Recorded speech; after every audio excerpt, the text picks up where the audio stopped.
miderany Jehova fa tsara izy fa mandrakizay ny famindrapony dia irainay ianao riray.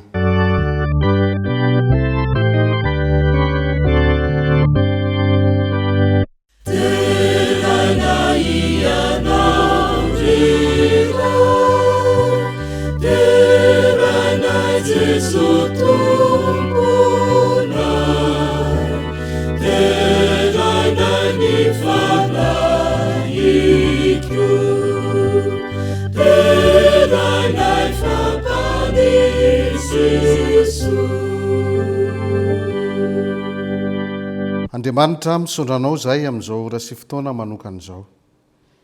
Tonga eto amin'ity fanompoam-piavahana ity izay dia mangataka ny taridalina avy amin'ny fananao masina hoeniky ny fanatrehanao an'izao fotoana izao. Amin'ny anaran'i Jesosy ny anononay sy angatanay ny vavaka. Amen.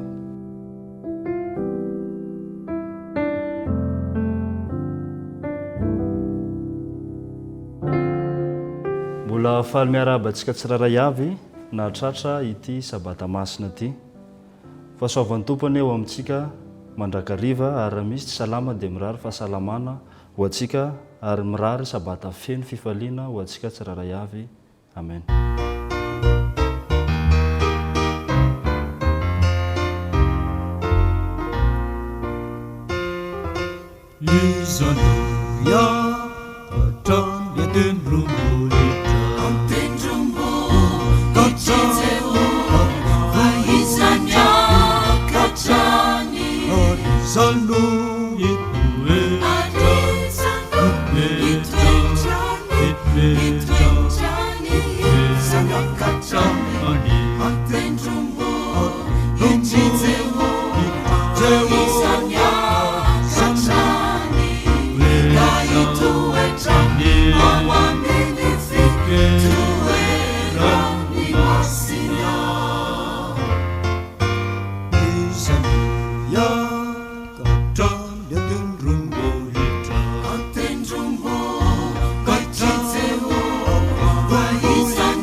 Vita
andeha hiaraka andray ny baibolitsika isika ka maky ny ao amin'ny Matio toko fa 5 ny andiny fa 7 Matio toko fa 5 ny andiny fa 7 vakitsika izany amin'ny anaran'i Jesosy.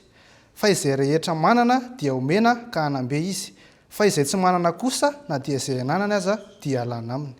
Ny vaky teny faharoa izay hojerentsika kosa dia ao amin'ny Mika toko fa 9 ny andiny fa 9. Mika toko fa 9 ny andiny fa 9 amin'ny anaran'i Jesosy. Ry olombelona efa naseho anao izay tsara sy izay ilain'i Jehovah aminao dia izao ihany, ny anao ny marina sy ny tia famindrapo ary anaraka an'Andriamanitra amin'ny fanetrehan-tena. Amen.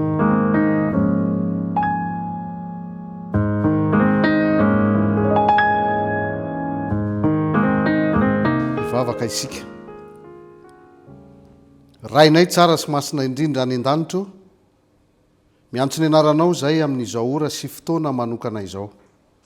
Manandratra sy mideranao zay noho ny famindrampo, ny mbola fanomezanao anay tombonandro-pahavelomana ka afaka miankohaka aminao amin'ity andro fitsarana ity.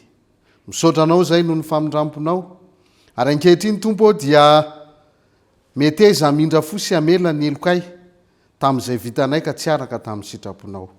Ankehitriny dia mitondra aminao zay ny fangatahana, ny famelan-keloka, mamindrafo aminay mamelany elokay. Ary mety eza nome anay ny fanamasina hitarika anay amin'ny androm-piainanay sisa rehetra mba hanaovanay ny sitraponao. Amin'izao fotoana izao dia mahatsiaro ambavaka izay ireo namanay izay mety andalovana aretina, manasitrana azy tompo raha sitrakao. Amaolana ihany koa ianao ary hita ny vahoakanao izay miara-miankohaka sy mivavaka aminao amin'ity sabata ity. Koa dia mino izay mahatoky izay fa niraka anjely koa ianao hitoby manodidina ny toerana rehetra izay antsona ny anaranao. Ary ny afatra izay hoentin'ny mpanomponao sy izay mbola hitondra izany dia inonay fa ho tafapaka ary ho elo lehibe ho anay izay miaino izany. Tononona amin'ny anaran'i Jesosy ny vavaka. Amen.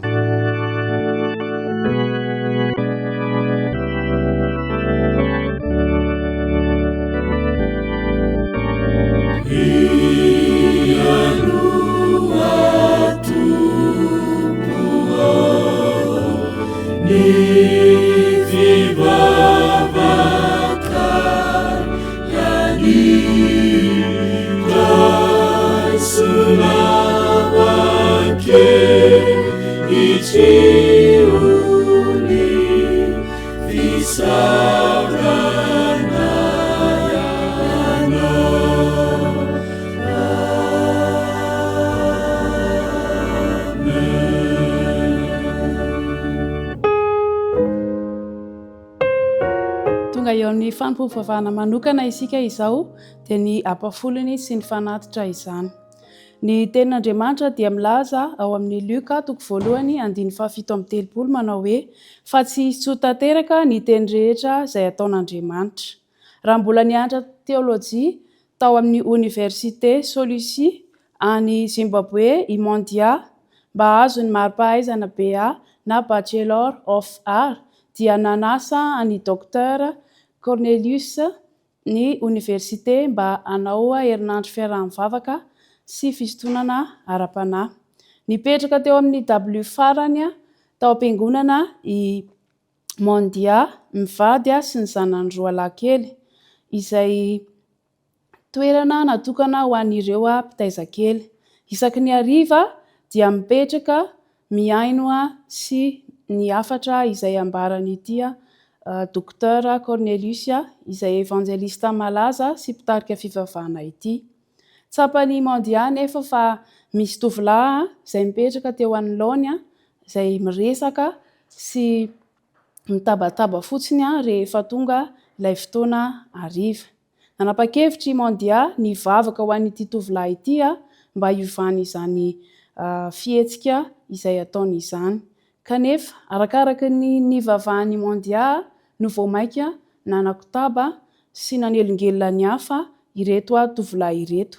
Taty aoriana nefa rehefa hifarana ilay herinandro fiaraha-mivavaka dia nanao antso ho an'ny batisa i Dr Cornelius dia anisan'ireo izay nitsangana teny aloha ity tovolahy ity ary gaga i Mondia raha nahita izany fihetsiny izany ary nanontany an'ilay tovolahy mihitsy izy hoe tena matotra ve izao fanapahan-kevitrao izao dia eny hozy ilay tovolahy. Nandeha ny andro manaraka dia niova tsy ohatran'ilay fihetsiny intsony ity tovolahy ity fa anisan'ireo izay nijoro amin'ny antso tamin'ny antson'ny batisa ka anisan'ireo izay iroso amin'ny ran'ny batisa izy ireo. Manana anjara asa lehibe ny sekolintsika amin'ny fampahafantarana ny tanora an Jesosy. Ilaintsika ny manangana ireny sekoly ireny hatraizatraiza nefa mila fampiasana vola betsaka anefa izany. Engane isika ahafoy hanome ampahalala-tanana ny fanatitra ny ampahany amin'ny vola izay miditra amintsika mba hahafahana manangana ireny sekoly ireny sy mampafantatra ny tanora ny momba ny Jesosy Kristy. Hiaraka hivavaka isika.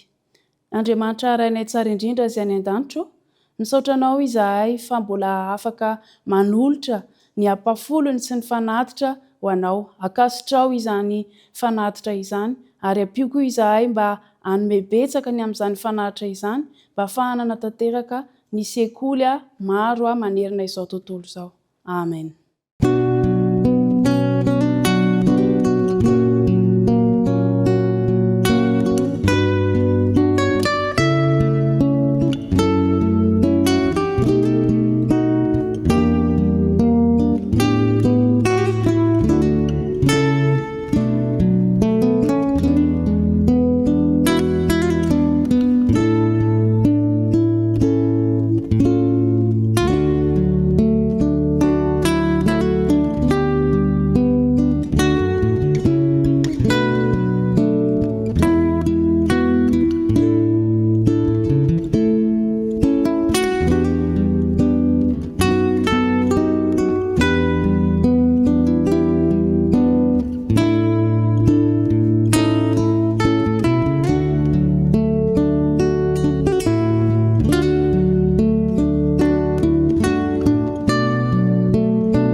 Gentina, dai su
tonga amin'ny toriteny ankizitsika izao fa ary miaraba ny ankizikely rehetra izay miaino amin'izao sabata maraina izao. Amin'ity maraina ity isika ara-ankizy dia hiaino loha-hevitra lehibe anankiray nampitondraina ny lohateny hoe mahatoky amin'ny fampiasako ny talentako. Tantarana zazavavy kely anankiray atao hoe Iasina no anarany. Iasina ara-ankizy dia zazavavy kely tia mihira. Dia nge jerentsika ny endrika Iasina. Iasina dia tia mihira izy ka na inona zavatra ataony na marary izy na salama na manao raharaha dia mihira no ataony eo am-panatanterahana ny anjara andraikitra izay napetraka taminy. Tonga tamin'ny fotoana izay andehanana any an-tsekoly ary Iasina indray andro. Dia rehefa tonga any an-tsekoly Iasina dia somary manana toetra mampiavaka azy izy tena mahay izy ao amin'ity fianarana ity. Kanefany tena nampalahelo any Iasina fa tsy mba hafahany maneho ny talentany izany sekoly izany. Fa nahoana hoy ianareo? Ity sekoly nianarany Iasina ity dia tsy mba mankalaza ireny farany taom-pianarana ireny na koa hoe ny fifaninanana hira. Tapa-kevitra Iasina fa ilaza amin'ny dada sy neniny ny amin'ny etaetam-pony. Dia fa tonga tany an-trano Iasina ny hariva dia niresaka tamin'ny dadany. Dada, izaho dada tsy mba hianatra ao amin'io sekoly io. Fa nahoana hoy dadany? Ka ilay isany ery dada tsy tiako e. Izao anaka, matoa ianao na rehefa hianatra tao amin'ny sekoly io dia io sekoly io ny hita fa afaka hampitombo ny fahaizanao. Ka tsy izany anie ry dada e, tsy mba tiako moa ry dada io sekoly io Fa nahoana kosa e, rehefa nataony Iasina teo ny fandresen-dahatra ny dadany dia tapa-kevitra ny dadany fa hamindra sekoly azy. Rehefa nifindra tany aminay sekoly hafa ary Iasina dia inona ny zavatra nitranga hoy ianareo? Tao amin'ilay zavatra niriny indrindra no nisy tao amin'ity sekoly ity. Ary izao anefa hitany ena ny fahaizan'ny Iasina tao am-pianarana. Fa inona kosa no hita? Ilay fisehoany Iasina amin'ilay fahaizany mihira. Rehefa tonga ny farany taom-pianarana dia niseho sehatra ary Iasina haneho izay talentany izay. Natao ny hira, natao ny fifaninanana dia nahazo ny laharana voalohany Iasina. Teo dia nitombo ny fahalalan'ny olona ny Iasina ary anisan'ny artista marobe no nandray ny fifandraisana tamin'ny Iasina ahafahana mampiditra azy ao amin'ny fikambanana misy an zareo. Dia vonina be Iasina ara-ankizy satria izay no hitany fahafahany maneho ny maha izy azy. Ilay fianarana izay nandrandraina kosa nefa dia nihemotra tamin'ny fahaizany Iasina. nalaza iasina teto ary nyrearea ny amin'izay fahaisany izay indrisy anefa rehefa nahatsiaro izany toetrany izany ny dadany a dia nampiantso azy iasina izao ve ny sitrapon'Andriamanitra ao amintsika dia inona hozy nareo tonga sainy asina satria raha vao zaza asina dia nampianarin' ray aman-dreniny ny amin'ny tenin'Andriamanitra tsapa ny asina teto fa nivoana izay toetrany ho amin'ny fireharehana ary ny indrisy dia tsy tamin'ny hira aram-pilazany tsara ny amin'ny fodi-kevitra momba an' Jesosy no hira nataony fa hiran'izao tontolo izao rehefa nandre ny anatra dady asina ary nitamberina tao an-tsainy ny fahalalana an' Jesosy dia nanapa-kevitra izy ny ala amin'ireo olona rehetra izay nanatanterahany sy nanehoany maha izy azy izay ankehitriny asina rankizy dia niverina ho amin'ny tontolo ny hira aram-pilazany tsara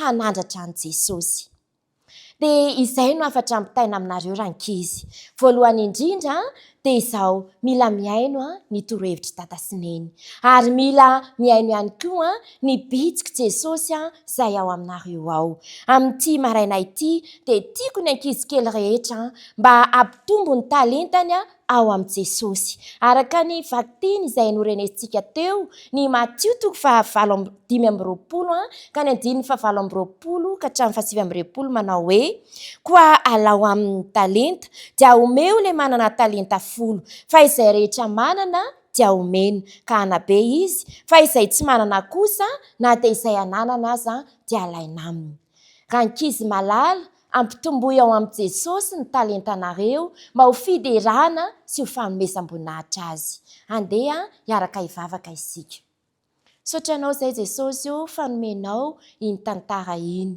izay tantara ny asina handraisana lesona dia ny ahatonga ny ankizy rehetra aneho ny talentany ao amin'i Jesosy ary ny fanahinao masina hibitsika ao am-pon'ny ankizy ka na inona karaza talentan' Jesosy io dia aoka mba ho fanomezam-boninahitra ny anaranao amin'ny anaran'i Jesosy no hanononana ny vavaka amen.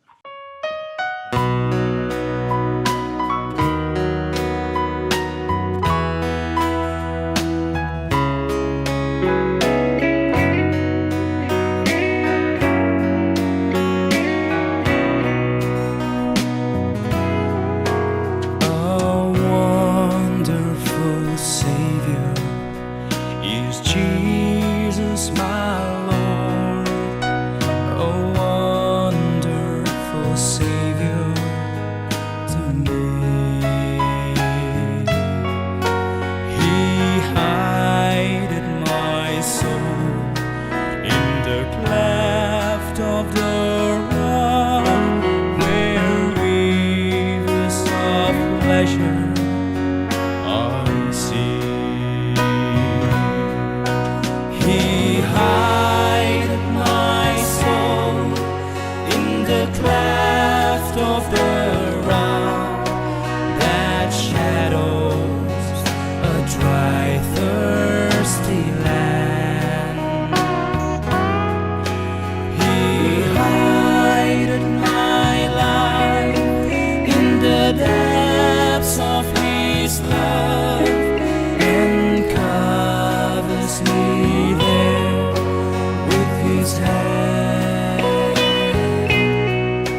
darkness, transported I rise to meet him in clouds on the sky.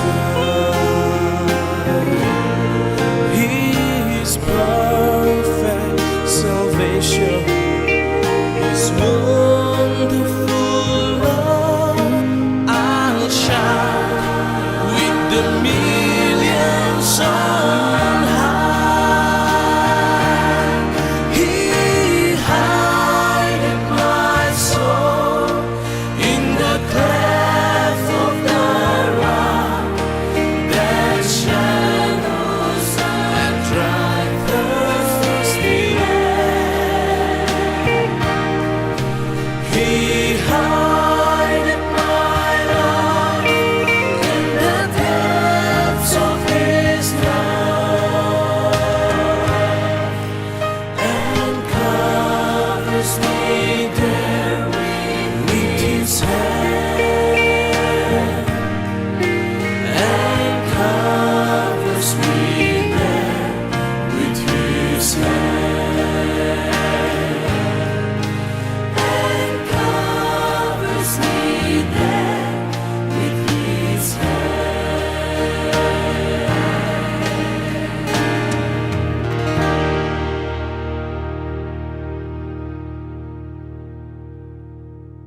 faly miarabantsika rehetra amin'izao fotoana izao zay hiarahantsika miaino ny tenin'Andriamanitra.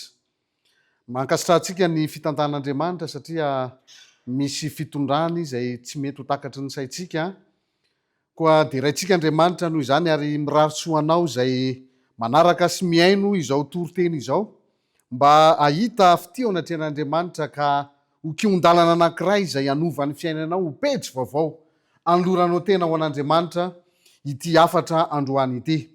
Ny lohateny toriteny izay hoentina amintsika amin'izao fotoana izao dia nampitondraina ny lohateny hoe manomana no avy rahatrizay. Ny vakiteny fototra izay novakiana teo aloha, izay novakiana namana teo aloha araka ny voalazan'ny Mika 9:15 dia averintsika iarahana mamaky amin'ny anaran'i Jesosy izany. Ry olombelona efa naseho anao izay tsara sy izay ilain'i Jehovah aminao dia izao ihany: ny anao ny marina sy ny ho tia famindram-po ary anaraka an'Andriamanitra ao amin'ny fanetretena. Mialohan'ny tondrantsika izany afatra manokana izany, manasa anao hiaraka hivavaka isika.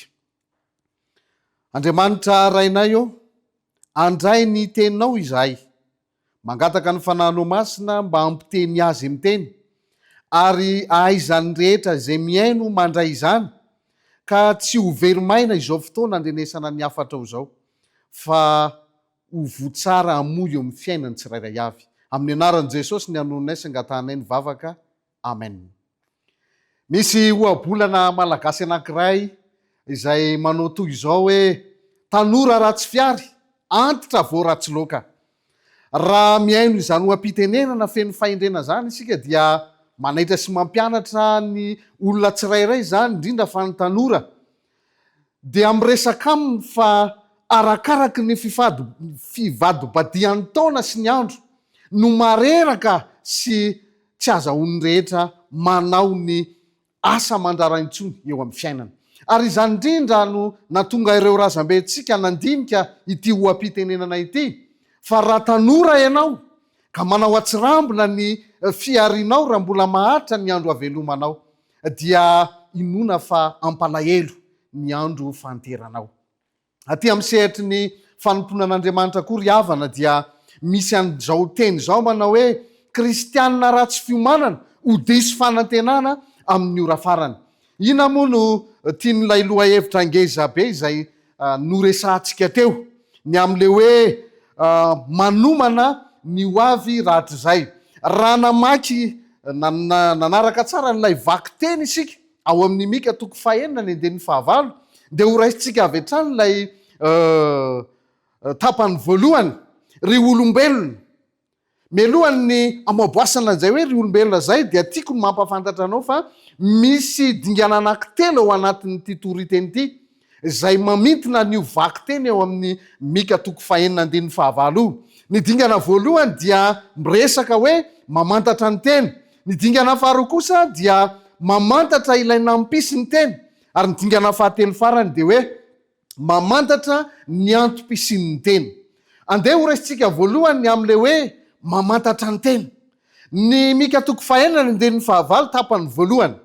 Ry olombelona. Ny apôstôly Paoly zay aty amin'ny testamenta vaovao dia miresaka ao amin'ny Korinthianina 4:15 tapany voalohany manao hoe dinio ny tenanareo na mitoetra amin'ny finoana ianareo na tsy izaho toetra ny tenanareo. Ry havana malala isany, ny matsikaiky amintsika olombelona dia ny fahaizantsika mandinika toe-javatra, ny fahaizantsika mandinika ny fiainan'ny olona, ny fahaizantsika mandinika tantarana olo malaza. Fa ny mampalahelo dia adinontsika ny mandinika ny tenantsika. Haitsika ny mamantatra ny olona, ary indraindray aza dia misy mahasamijoro vavolombelona mihitsy ny amin'ny olona anankiray fa hoe fantany hatramin'ny paosiny kanefa indrisy fa ny tenany dia adino ny fandiniana ny teny. Ka ny dingana voalohany zay iarahantsika mamantatra dia hoe avy aiza moa isika olombelona, ahoana no hamantarana fa olombelona isika, mila ny famerenana izany. Zao no voalazan'ny Genesis 1. Genesis 1 andininy voalohany dia ny andininy 17. Rehefa hitantsika izany dia vakina aminaran'i Jesosy. Tamin'ny voalohany Andriamanitra nahary ny lanitra sy ny tany. Ny andininy 17 amin'ny anaran'i Jesosy, ary Andriamanitra nahary ny olona tahaka ny endriny, tahaka ny endrik'Andriamanitra ny namoronany azy, lahy sy vavy ny namoronany azy. Ry havana malala isany, rehefa namorona zao tontolo zao Andriamanitra dia lahy sy vavy ny namoronany azy, araka ny endrik'Andriamanitra ny namoronany atsika. Ny Baiboly no manamafy izany. Tsy ekena ry havana raha misy lehilahy teo ho vehivavy, ary tsy ekena raha misy vehivavy teo ho lehilahy. Mampalahelo fa mitady azo vana eto amin'ny tany sy eto amin'izao tontolo zao ny fisiny zany toe-javatra izany zay mifanohitra ny amin'ny namoronan'Andriamanitra an'izao tontolo zao. Izany no ilana an'ilay hoe mamantatra ny teny. Mila mamantatra ianao ary mila resy lahatra fa raha lehilahy ianao dia lehilahy ianao zany, raha vehivavy ianao aza midongo lehilahy. Noho izany dia ilaitsika ny mitoetra amin'izay namoronan'Andriamanitra anao rehefa fantatrao izany resaka izany. Ao amin'ny Genesis 2 ny andininy 17 dia izao no anambaran'ny Baiboly azy. Ary vovotany no namoronan'i Jehovah Andriamanitra ny olona, ary nofofony ny fofinaina mahavelona ny vavorony dia tonga olombelona izy. Ny singa zay mameno ny vatantsika zany dia vovotany nampiana fofinaina. Ka raha miresaka zany lay Mika 4:9 lay tapany voalohany manao hoe ry olombelona, dia mampatsiaro anao zany manao hoe ilay endrik'Andriamanitra, ilay endrik'Andriamanitra amin'ny toe-tsaina. Tsy hoe endrika vatana ity no mitovy amin'Andriamanitra, samy manana ny endrika isika, fa ny toe-tsaintsika, ny fahatsaram-pontsika, ny toetratsika dia ny zan'Andriamanitra, ny maizy an'Andriamanitra nalefa ny tao anatin'ny fisainantsika mba nanantsika fitoviana amin'io Andriamanitra io. Raha miteny zany lay Mika hoe ry olombelona dia miteny amiko sy aminao manao hoe ry endrik'Andriamanitra, mampatsiaro anao zany fa endrik'Andriamanitra ianao. Ny faharoa lay arak'ilay voalazan'ny Genesis 2:17 dia miresaka ny amin'ny hoe vovotany. Ka raha miresaka lay Mika manao antsy dia hoe ry vovoka sy fofinaina, mahagaga ry havana namoronan'Andriamanitra ny tenako sy ny tenanao. Tsy mba misy karazan-javatra maro tsy tambisaina, fa zavatra tokana romonja vovotany nampiana fofinaina. Miresaka amintsika izany fa io Andriamanitra io rehefa manao zavatra dia manao zavatra tsotra ry havana kanefa amin'ilay kalitao tsara indrindra. Ny zavatra takian'Andriamanitra amiko sy aminao dia ny anananao fahatsorana eo amin'ny fiainana. Zanak'Andriamanitra tsotra no hitadiavin'Andriamanitra amin'izao fotoana izao. Isan'andro vao mifoha maraina ianao dia ilainao no mandinika ny tenanao sy ny hoavinao. Miresa amin'Andriamanitra mba ahafahanao mitondra ny hatsaran'Andriamanitra mandritra ny tontolo andro vakivakinao. Ny fanaovanao izany dia ahaizanao mametraka ny tombam-bidin'ny tenanao, fa tsy olom-paona ianao fa olona mitondra ny fofinain'Andriamanitra. Sarobidy ity tenantsika ity. andeha hidirantsika ilay tapany faharoa dia le hoe mamantatra ilay nampisy ny teny. Mika toko fahenina ny andiny fahavalo tapany faharoa, zao ny vaky ny teny: efa naseho anao izay tsara. Dia mipetraka ny fanontaniana manao hoe iza moa ity tsara ity? Ny Salamo 8:100 ny andiny fahavalo ambinipolo dia miresaka amintsika manao an'izao io Salamo 8:100 ny andiny fahavalo ambinipolo io. Andeha hovaky itsika amin'ny anaran'i Jesosy. Sady tsara ianao no mpanao ny tsara, ampianaro ahy ny didinao. Iza moa ny tondrony ity tsara ity? Ity tsara ity ry havana dia tsy iza fa Jehova Andriamanitra no ilazana an'ity tsara ity. Deutéronomie toko 10 ny andininy 17 sy ny 20 dia mivaky toy izao izany fitantarana izany. Vakitsika amin'ny anaran'i Jesosy.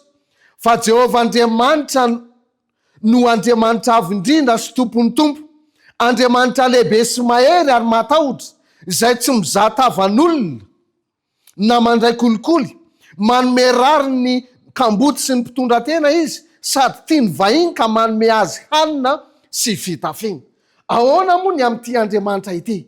Lay hoe tsara, lay hoe Jehova Andriamanitra dia adika hoe lay Andriamanitra avo indrindra, tompon'ny tompo, Andriamanitra lehibe, Andriamanitra mahery, Andriamanitra matahotra.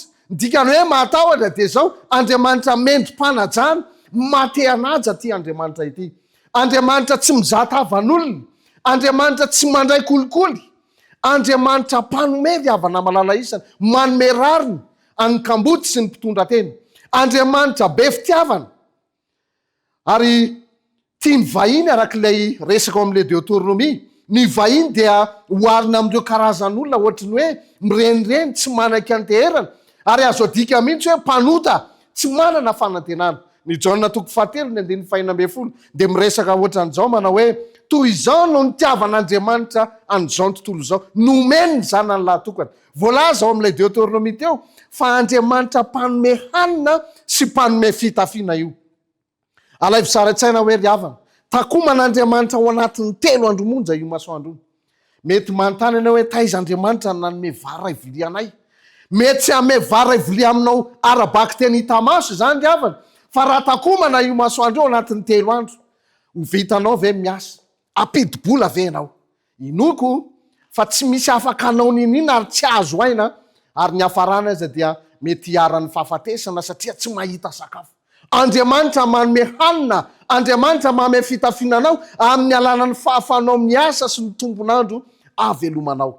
Izany io Andriamanitra io. Raha tokatry zany ny fahafantaranao an'Andriamanitra, androany ianao dia mila resy lahatra. Fa raha manara-dia an'Andriamanitra ny olona anankiray dia manan'Andriamanitra mahery. Matetika dia saiky voahosi-dratsy ny anan'Andriamanitra amin'ireo karazan'olona milaza ho manaraka an'Andriamanitra kanefa ohatrany mitaraina lava. Kanefa araka ny voalazany teny fa tompon'ny tompo, Andriamanitra avo indrindra. Tsy irery ianao raha mandinika izany teny izany. Ko amin'ity fotoana manaraka ity ny hoe mamantatra ny ilay nampisy ny tena dia tsy inona izany fa mamantatra an'Andriamanitra, midika ho fanaovana dingana isan'andro ka mibantsina an'Andriamanitra amin'ny alalan'ny fiderana azy, fisaorana azy rehefa mifomaraina ianao, manandratra ny anarany. Ny hoe mamantatra ilay nampisy ny tena dia midika ho fitondrana fifonana sy fibebahana rehefa matsiary fa nanao meloka ianao, mitandrina ny didiny, mangataka ny fanampiana isan'andro, mizara sy mitory amin'ny hafa ny fahatsarany. Rehefa takatrao ilay nampisy ny tena tsika ry havana, dia ireo no tokony ho ataonao, dingana tokony ho ataonao isan'andro. Idirantsika ny tapany fahatelo farany, ny mitondra ny teny hoe mamantatra ny antom-pisin'ny teny. Mamantatra ny antom-pisin'ny teny. Mika toko 9 ny andiny 9 tapany fahatelo. Dia izao no vaky ny teny ao amin'io bokyny Mika io. Vakitsika izany teny izany amin'ny anaran'i Jesosy.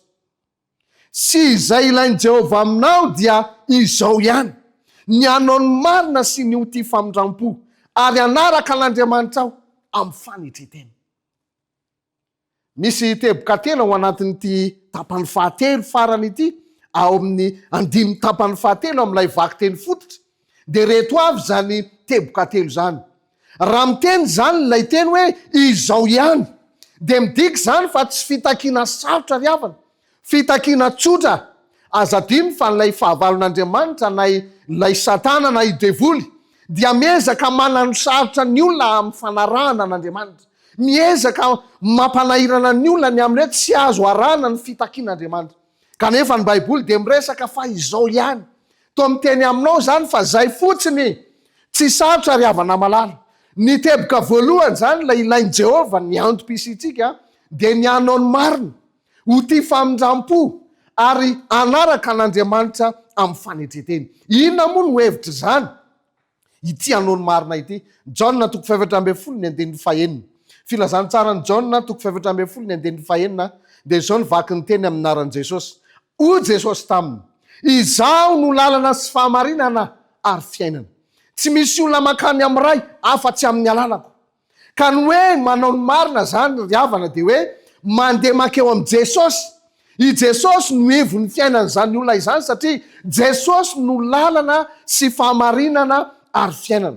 Koa raha tianao no ilazana fa manao ny marina ianao, ilaina ianao miantoraka amin'ny Jesosy isanandro. Ianao ihany dia efa afaka mamantatra hoe manao ny marina ve ny tenako zany, ary amin'ny ariva ianao dia mamantatra hoe nanao ny marina ve zany andritry ny tontolo andro.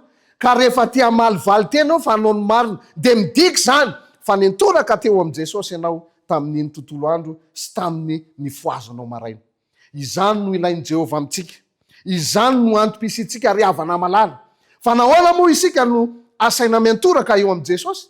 Ny antony dia tsotra ihany satria ilay namoronana antsika tany amin'ny voalohany dia potiky ny fahotana, potiky satana no ny asa ratsy zay nataony ity fahavalon'Andriamanitra ity. Ilay fahavalo zay nomena anarana hoe Losifera, mpitondra fahazavana tany an-danitra. Kanefa no ny avinavina sy ny fitiavako sehoseho dia manjary ny tarika tany an-danitra araka ny voalazan'ny Apokalipsy. Andao vakitsika Apokalipsy 12 ny 17 ka hatramin'ny 7 dia hoy ny vaky ny teny amin'ny anaran'i Jesosy. Ary nisy ady tany an-danitra, Mikaela sy ny anjely niady tamin'le dragona, ary le dragona mba amin'ny anjely koa dia niady sady tsy nisy fitoerana dia niady nefa tsy naresy, sady tsy nisy fitoerana ho azy intsony tany an-danitra. Ary nazera lay dragona dia ilay menarana ela zay atao hoe devoly sy satana zay mamitaka izao tontolo izao dia nazera tamin'ny tany, ary ny anjeliny koa niaraka nazera taminy. Ity tany misy atsika ity zany dia tany fianjeran'ny satana. Ary zay nanaovana antso amintsika manao hoe manomana ny hoavy rahatry zay. Midika zany fa ity tany ity tsy azo nenana mandrakizay satria tany nianjeran'ny devoly, tany nianjeran'le satana zay nitarikady tany an-danitra. Izay no mahatonga izao tontolo izao rakotrady ry havana. Ary ny Baiboly efa miresaka fa aty amin'ny andro farany dia hisy firenena hiady firenena noho io satana zay nenjera teto amin'ity tany ity zay. Iza moa ianao zay voary noforonona no hiady amin'ilay mpamorona? Azo antoka fa farisena tadiavina ny azy. Ny Baiboly no miresaka sy mitahiry fa voaroka tany an-danitra ity devoly ity ary tonga mpamitaka izao tontolo izao. Izany no ataony isanandro, izany hoe mampiala ny olona amin'ilay mpahary azy. Jesosy ny vahaolana na ihany tokana monjy atsika amin'ny fahotana. Ary io ny takian'Andriamanitra amin'ilay dingana fahatelo dia le hoe hanao ny marina amin'ilay teboka voalohany. Ry havana, ny ampanjakan'i Jesosy Kristy fahamarinana ao amin'ny fiangonana rehetra, amin'ny tokantrano rehetra, amin'ny sehatra rehetra misy antsika no ilain'Andriamanitra. Ampanjakao eo amin'ny fiainanao Jesosy Kristy. Ny teboka faharoa ho tia famindram-polonay hoe antom-pisin'ny teny. Amin'ny dika telo ombonana eto Madagasikara dia miteny hoe mandala ny fitiavana. Ny zava-misy ankehitriny araka ny voalazan'ny Matio 4:20 ny andininy 12 dia izao no lazain'ny Baiboly. Ary noho ny habeny tsy fankatoavan-dalàna dia hiamangatsika ny fitiavana maro, mipetraka ny fanontaniana manao hoe tena miaina ny fitiavana marina ve zao ny mpivady, ny mpiray-tam-po, ny fiangonana, ny mpitondra sy ny entina, ny vahoaka rehetra, ny fiarahamonina misy anao manao ahoana? Mety misy olona ampiasain'ny satana hankahalo. kanefa rehefa fantatrao ilay parenao ny ataonao dia mampanjaka ny fitiavana fa tsy mandala ny fankalana. Ry havana malala isany ampanjakao ny fitiavana raha tianao ny anana ny hoavy rahatr' zay, raha anana anjara amin'le fiaina mandrakizay zay homanin'Andriamanitra ho an'izay ty azy. Tsisa aza itoerantsika hoa teny teo aloha ity tany ity. Tsy maintsy laozana ary tsy maintsy horavahana noho ny faratsiana sy ny fankalana misy eto amin'izao tontolo izao. Ka ny anotakian' Jehovah, ny antom-pisiko dia ny anaony marina ny ho ty famindram-po andana ny fitiavana. Teboka fahatelo farany, manaraka an'Andriamanitra amin'ny fanetretena. Na dia manao ny marina azy ianao, na dia maneho fitiavana azy ianao, kanefa hoentinao angalana voninahitra sy entina isehosehoana zany rehetra izany.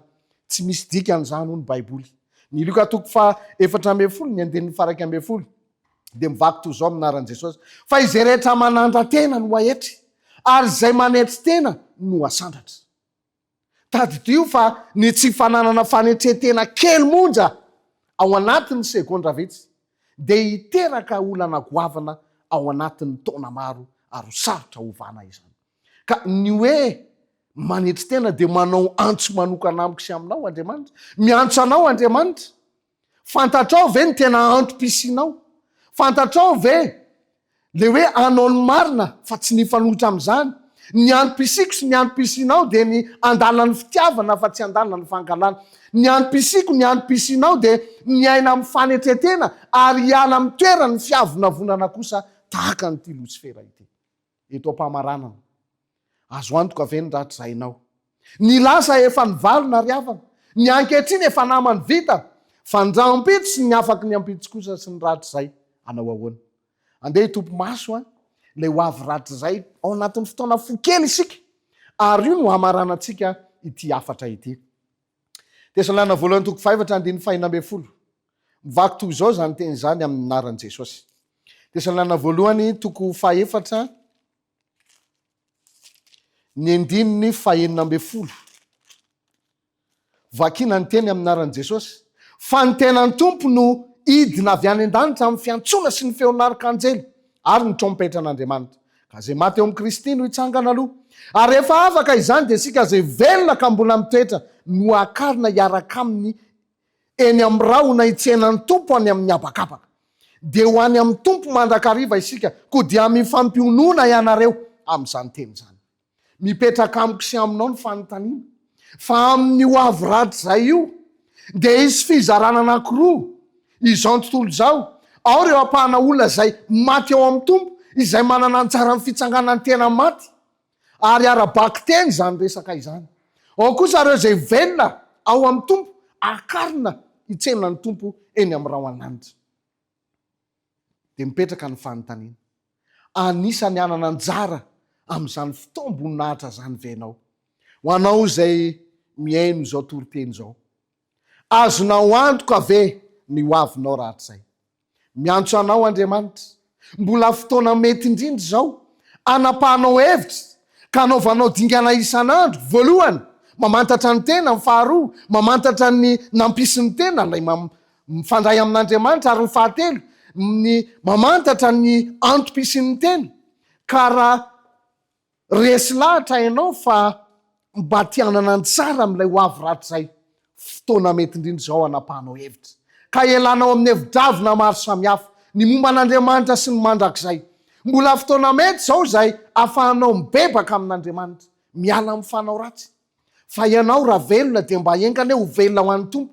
Ary raha sanatria tsy maintsy handalo fahafatesana ianao ry havana, dia mba maty ao amin'ny tompo. Koa eto am-pamaranana izao afatra izao, raha sitrakao, raha fanirianao lalina ny amin'izany fotoam-boninahitra izany, anana anjara amin'izany fiainana mandrakizay, ampodiana ireo vahoaka an'Andriamanitra ho any amin'ny fiainana mandrakizay izany. Raha maniry lalina andalo amin'izany dingan'izany ianao isan'andro, dia manasa anao manolora tena hivavaka ho anao mba anana anjara amin'izany. Hitantsika rehetra ny Andriamanitra.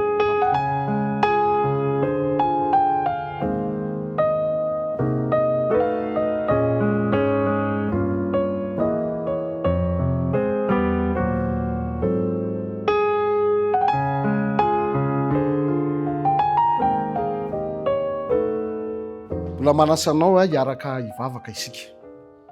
Andriamanitra rainay eo misaotra anao zay noho ny afatra zay nomeno anay tamin'ity androany ity. Novelarina taminay ireo dingana telo tokony ho ataonay isan'andro, dia ny fandinihan-tena, ny fifandraisana aminao ary ny aina ny antom-pisinay. Ankehitriny dia ataio zay rehetra zay niaino, izay nanapa-kevitra sy resy lahatra fa mba tianana anjara amin'ilay ho avy ratra zay, dia ianao no amindra fo sy amela heloka. Mangataka amin'ny fananao masina izahay mba hirotsaka aminay isan'andro, ka tsy olona ho very fanantenana izahay, fa azo antoka ilay fiainana mandrakizay. Ankehitriny Tompo dia mangataka anao mba hitsodrano anay.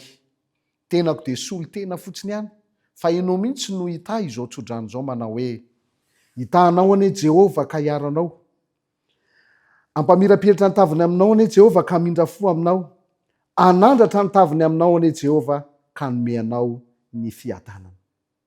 Amen.